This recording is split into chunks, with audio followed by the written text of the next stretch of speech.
following video contains spoilers for Spec Ops: The Line.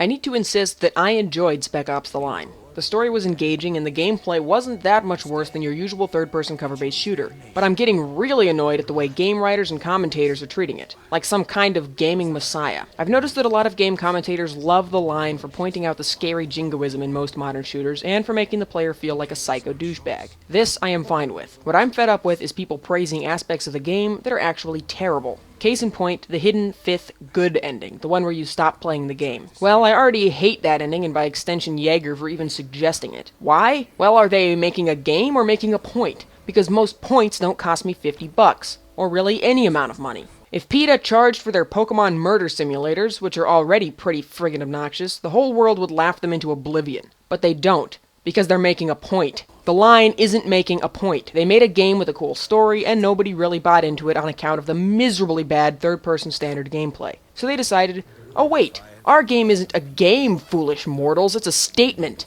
I guess what bothers me is that they're trying to have their cake and sell it to you at the same time. The original aspect of the game, the story, can't reach a large crowd like they want it to without the backing of a big publisher, in this case 2K Games. But 2K Games isn't going to treat this big semi-blockbuster game as an indie project, they're here to make money off of this thing. So that means outsourcing a multiplayer mode, which Yager was originally against, and of course selling the game for money. But the actual game you get for your actual money isn't a game, it's a statement. It's Yager trying to make a point about the modern military-themed shooter, like Bulletstorm's Duty Calls promotional game that made fun of modern warfare. Yes, it's clever.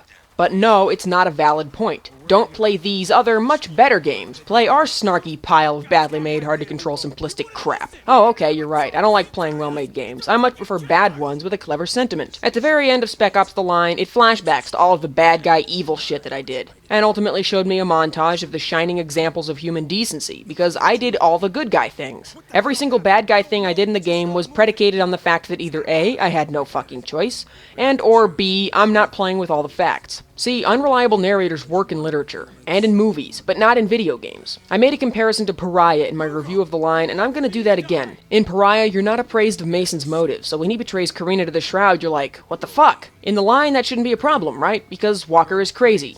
You know exactly what he knows, and what he knows is wrong. Because Walker is crazy. There are some things you just cannot do in video games. One of them is penalizing or insulting me for taking the only choice available to me. If I have to do something to proceed, don't you dare criticize me for it. Oh, but you could have stopped playing the game. Oh, fucking really. The big turning point in The Line is where you napalm a bunch of civilians. The rub being that you can only see them in white-hot thermal vision so you don't know they're civilians. But you can still tell they're unarmed and not fighting you. And even when I played The Line, unaware of the game's plot in the slightest, I could tell that. So I was like, dang, better shoot away from the large crowd of unarmed people.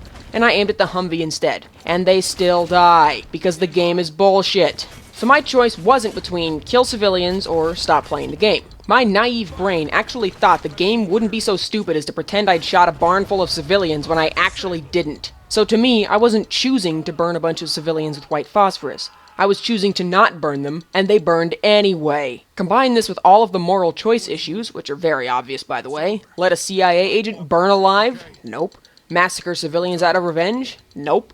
Execute an American soldier to end a standoff? Nope. I didn't do any asshole things, and the game called me an asshole. I know they were dedicated to the bleak ending, and that adding a truly happy ending where Walker realizes he's crazy, but it's okay because he didn't do anything wrong, would be kind of lame, since it would invalidate all the other more interesting endings. But the only valid point the game makes at the end is, Walker wanted to be a hero, so he kept going. And that's a problem because I didn't have control over Walker, and I didn't know he was crazy. I thought, like Walker did, that we were going after Psycho Killer Conrad. During the end flashback, they show you a scene where Walker picks up the radio he uses to talk to Conrad, and it's all broken. And you're probably meant to go, oh my god, it's so obvious now. Well then go rewatch that scene. They don't show you it's broken when you actually play the game. Any objections your squad mates give to Walker talking to a broken radio are also completely missing. It can be explained with the handy Walker's crazy button, but that's a massive cop-out that oversimplifies it. So here's how I'm going to end this, by comparing The Line to the samey military shooters it's critiquing. The ending twist of Black Ops 1 was that Mason, Alex Mason, not to be confused with Alec Mason, Jack Mason, or Harry Mason, was also crazy and was also imagining the presence of a comrade from his past.